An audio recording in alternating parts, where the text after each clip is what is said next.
Welcome to Matters Financial and Geopolitical from a Frontier. Thank you, as always, for stopping by. I'm always grateful. I love this photograph from Dr. Martin Otieno, who was obviously flying back from South Africa, I assume, and took this photograph of Mount Kilimanjaro. And a rather spectacular photo it was too, I thought. So looking forward to hosting Bob Collymore this Saturday, the 26th of November at the Intercontinental. Entries free. We serve breakfast from 9:30. We start from 10. It's been a long time since Bob came to Mindspeak. We've got a lot to catch up about, and I'm looking forward to that tremendously. So 9:30 a.m. Saturday, Intercontinental. Look forward to seeing you in the audience. What is Mindspeak? This is a little bit of an 8-minute teaser. Do take a look. Previous guests and all kinds of things. I like this from Elisa Swopers. Waves don't die. Let me crash here for a moment. Macro thoughts, the US 10-year yield has surged 55 basis points in the last 2 weeks, the biggest fortnightly rise in 15 years and the second biggest in almost 30 years. And my piece over the weekend was higher interest rates propelling the dollar. On the 12th of September, I wrote, therefore, my second trade of the year. And by the way, I issued my third trade of the year the day after Donald Trump won the election, which is to buy the dollar, is to buy put options on 10-year bonds because this is going to pop. And when it pops, the wizardry won't work anymore. And at that moment, there is going to be one heck of a move. 55 basis points in 2 weeks is one heck of a move, let me tell you. Since Trump won, we've witnessed some seriously violent moves in the bond markets. The US 10-year bond has surged 55 basis points in 2 weeks, biggest fortnightly rise in 15 years and the second biggest in almost 30 years. Of course, the US remains the baseline, and this has created a shockwave across global bond markets. Higher US interest rates have propelled the dollar higher, and versus the yen, the dollar is plus 7.5% over the last 2 weeks, the best fortnightly performance since 1988, second best since the end of Bretton Woods. This is big. What we are watching is the cratering of the quantitative easing consensus. Prime Minister Theresa May said this at the Conservative Party annual conference in October. While monetary policy with super low interest rates and quantitative easing provided the necessary emergency medicine after the financial crash, we have to acknowledge there have been some bad side effects. People with assets have got richer, people without them have suffered, people with mortgages have found their debts cheaper, people with savings have found themselves poorer. A change has got to come, and we are going to deliver it, because that's what a Conservative government can do. Prime Minister May and President Trump-elect have been propelled to power on the back of older, mostly white folks, many of whom have seen their hard-earned savings over a lifetime now earn them a paltry return, and a negative one in many cases. When all the now dumbfounded pollsters reach their mea culpa moment, they will all realize that they underestimated the frustration and anger of this constituency. This is important, and this is what the bond market has seen very clearly. The QE consensus is now dead in the water, stone cold dead. It is this realization that is now creating a negative feedback loop across emerging market assets and bond prices. Trumponomics is going to accelerate this trend. Trump is proposing to cut taxes, increase spending. The dollar is at a 13-year high, Asian currencies are at multi-year lows, and bond yields have soared. For those who have watched the flight to quality unfold here at home, this is no different. Trump is accelerating a global flight to quality and a stampede back into US assets. Here in Africa, Egypt has capitulated. They've taken a $12.5 billion loan from Madame Lagarde and freed the currency. The Egyptian pound, which had been pegged at 8.88, climbed as high as 18 before settling down to 16.2495. It was the right thing to do, but it has complexities in the action. Nigeria, which is in the exact same boat as Egypt, has chosen a different path. Authorities should be able to jail for as long as 2 years anybody holding dollars in cash for more than 30 days or fine them 20% of the amount, according to a draft amendment to Nigeria's Foreign Exchange Act. Last week, security agents threatened to arrest black market money traders if they exchange the naira at a rate weaker than 400 per dollar. Compared with the existing street rate of around 460, the currency's official exchange rate, which analysts say the central bank is still manipulating, is 315 against the dollar. The CBN wants to take its regulatory onus to frightening proportions, analysts at SBM in an email response. My view is this is taking policy-making insanity to a whole new level. What is unfolding in Nigeria is a debacle of spectacular, monstrous proportions, worthy of a Nollywood movie all of its own. Sub-Saharan African Eurobond yields have spiraled upwards. Kenya's 10-year Eurobond, which the Treasury should have tapped earlier in the year, but the IMF and myself tried to warn, has spiked more than 170 basis points, shuttering that option to go to the international markets. Fortunately, the interest rate capping bill has stampeded banks into government paper.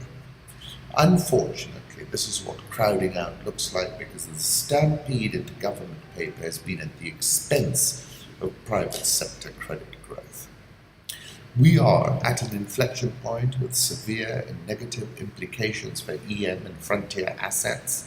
It's that moment when you've been climbing steadily on a roller coaster and all of a sudden you note you cannot go any higher, and you're about to drop precipitously.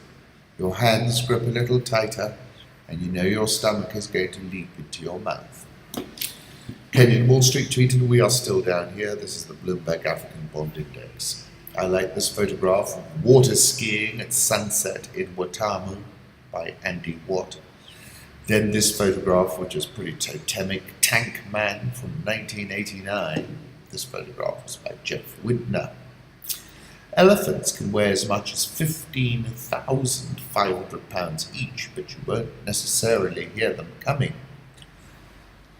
The soft tissue in the animal's enormous plate-like feet acts like a shock absorber. They're almost completely silent, says Dutch model Doetsen Kroes. This is something I noticed the day I saw these elephants, which I'm about to show you. It was the 1st of September 2013. We were in the Amboseli, all by ourselves, and these elephants crossed us, and we just switched off the car and sat there. And I said to Nisha, it was the last elephant, which must have been the matriarch, following up the herd, and you couldn't hear anything.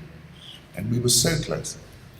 Political reflections. Meanwhile, in Seoul, South Korea, millions demand President Park Geun-hye's resignation. Geopolitics aside, this is amazing. Many years ago, in the 1990s, I went for a business trip to Seoul. I was then working for Sumitomo Bank. And as we're getting to our meeting at the central bank, a riot is sort of breaking out, and there's a protest, tear gas is thrown. I get to the central bank, I'm waiting to see the central bank governor, and he enters the room and he's sort of banging his head like this. I said, "What's up?" He said, "I was out there protesting." So the point that I'm making is, once these guys get it in their heads, they're not going to stop. And, given the facts as have been presented, I don't think she's going to last much longer. Barack Obama and Vladimir Putin shake hands at the APEC summit in Lima on November 20th. Have a look at this photograph. I love watching these photographs. They just don't like each other. They're not very fond of each other, but it's quite extraordinary. Putin's foreign policy aide Yuri Ushakov blasted the Obama administration as recently as November 17, and the departing team has recently been doing everything it can to push our relations into such a dead end that it will be quite difficult for the new team if it wants to pull them out of it. Asia-Pacific leaders pose for a family photo at the 24th APEC Economic Leaders Meeting. Have a look where President Obama has been put. Wall Street Journal editorial says the only way for Trump to address the conflict of interest issues is to liquidate his business ASAP. From reading about how Carl Icahn popped out to buy $1 billion of stock the day it crashed, I will venture this is going to be a very transactional, pro-Wall Street type operation in the White House. The controversies will divert you from the scandals, David Frum. I responded, Dear David Frum, this is 21st century real-time theatre. Donald Trump is a 21st century Zubin Mehta, a conductor par excellence. I use Zubin Mehta on purpose, of course. Automated pro-Trump bots overwhelmed pro-Clinton messages, researchers say. President Obama also thanked fellow leaders for significant contributions to the counter-ISIS campaign. Feels like the final curtain of the Barack Obama era feels like it was just a moment. Obama saying goodbye to the world stage after 8 years, haven't they gone fast? And I concluded by saying, except for the drone madness, POTUS was like a global therapist putting a plug on the madness. What happens when the gig is uncorked? Excellent article in the New Yorker, Obama Reckons with the Trump Presidency by David Remnick. This is not the apocalypse, Obama said. History does not move in straight lines. Sometimes it goes sideways, sometimes it goes backward. A couple of days later, when I asked the president about that consolation, he offered this: I don't believe in apocalyptic until the apocalypse comes. I think nothing is the end of the world until the end of the world. For tens of millions of Americans, Trump was unthinkable as president. It came to be conceded that he had tuned into something, the frequencies of white rural life, the disaffection of people who felt overwhelmed by the forces of globalization, who felt unheard and condescended to by the coastal establishment. When Obama wandered down the aisle, it's worth reading in full, down the aisle of Air Force One, I asked him, do you feel confident about Tuesday? Nope, he said. I'm like Mick Jagger, he said, I'm old and grey, but people still turn out. As we rode towards the airport, Obama talked about Trump. We've seen this coming. Donald Trump is not an outlier. He is a culmination, a logical conclusion of the rhetoric and tactics of the Republican Party for the past 10, 15, 20 years. What surprised me was the degree to which those tactics and rhetoric completely jumped the rails. There were no governing principles. There was no one to say, no, this is going too far, this isn't what we stand for. But we've seen it for 8 years, even with reasonable people like John Boehner, who then, when push came to shove, wouldn't push back against these currents. And he's describing a point, saying, I'm half Scotch-Irish man. He said, when folks like Jim Webb write about the Scotch-Irish stock in West Virginia and Kansas, so on, those are my people. They don't know it always, but they are. Then he's saying, a lot of you are young and this is your first rodeo, he told staffers. For some of you, all you've ever known is winning. The older people here, we have known loss. And this stings, this hurts. So there we go. Abe is convinced that Japan bashing Trump is a leader we can trust. Warm atmosphere at Trump Tower, he says. He made time for me, even though he's busy with personnel matters. I'm convinced that President-elect Trump is a leader we can trust. The pair agreed to meet again for broader and deeper talks when their schedules allow. Abe gave Trump a golf club and received a golf shirt from the real estate mogul. Take a look at this BBC documentary, The Conspiracy Files, the Trump Dossier, and it really is very, very good and speaks about this new ecosystem which Trump has proven so adept at navigating. I am Thomas Cromwell, the court of the Tudors, this is Steve Bannon, Trump's chief strategist, told the Hollywood Reporter. Bannon did not propose historical roles for Reince Priebus or Jared Kushner, an intimate advisor married to Trump's daughter, but they are his rivals. Duterte, very interesting, 101 East, a president's report card, take a look. He then met with Putin at APEC. Nicolas Sarkozy, in upset, is knocked out of race for French presidency.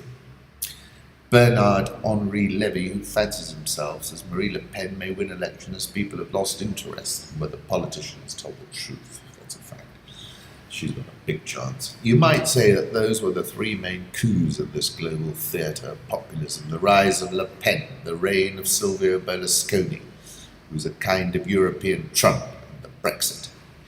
Let's go on to the currency markets. Euro dollar just above 106 at 106.02. Dollar index 101.35, 13-year highs. Dollar yen 111.08. Swiss franc 101.02. Pound 123.40.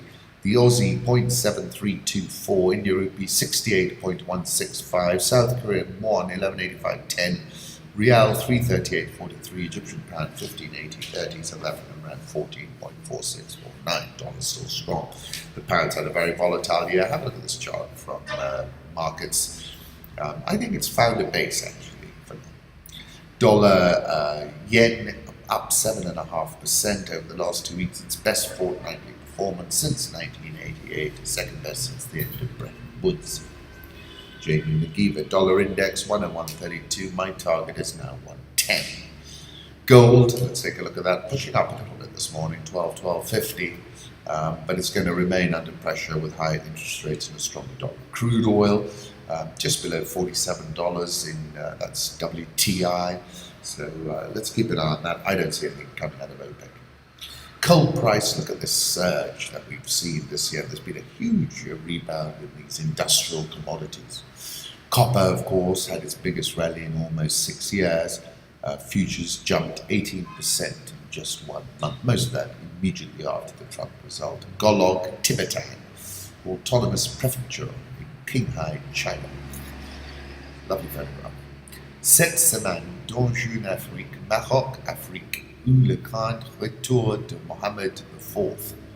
So on to the African scene. He's been whizzing around all the continent. Take a look at that link. According to Verisk Maplecroft's Climate Change and Vulnerability Index, 18 of the 20 most vulnerable countries to climate change are found in COP22's host continent, i.e. Africa. Moreover, some African despots like Joseph Kabila of the DRC have hinted that they just needed to cling to power long enough to see President Obama replaced by Trump. In Kabila's view, Trump won't care too much if an African leader violates term limits and overstays his time in power. Sadly, Kabila probably is right. The Kabila president, Kabila says he'll hold on to power until 2018, when the election will be held. Africa is urbanizing faster than any other region. Its city is expected to gain 24 million people every year until 2045. That's McKinsey. South African all share down 0.13% this year. Dollar versus rand 14.4649. I'm bearish to the rand because of this general big scale dollar rally I'm forecasting. Egyptian pound, take a look at the 3-month chart. But they've done the right thing, but it's going to be painful on the street. It's got to be managed. Red sky in Lagos, Nigeria. This is from Paul Wallace.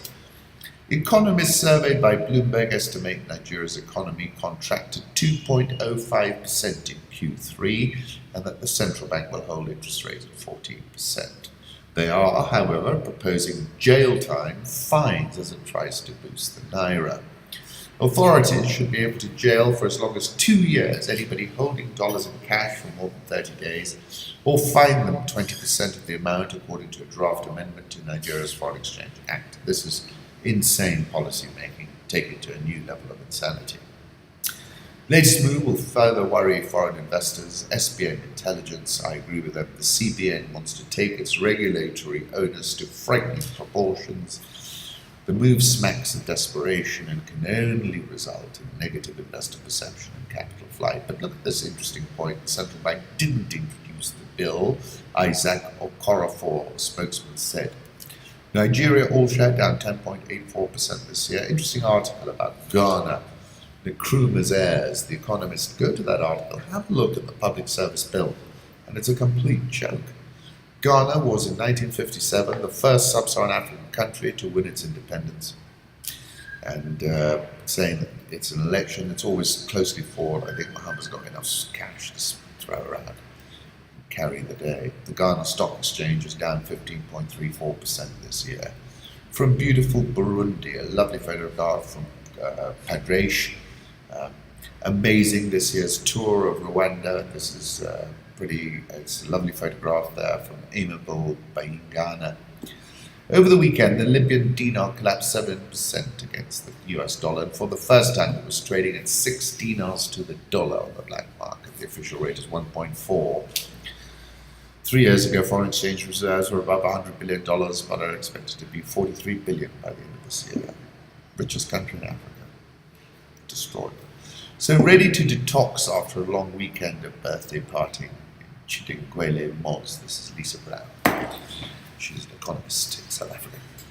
The Central Bank of Kenya, whose mandate is to regulate banks, is in full control of the situation and must be allowed to do its work. This is the presidential spokesman, Manoa Esipisu.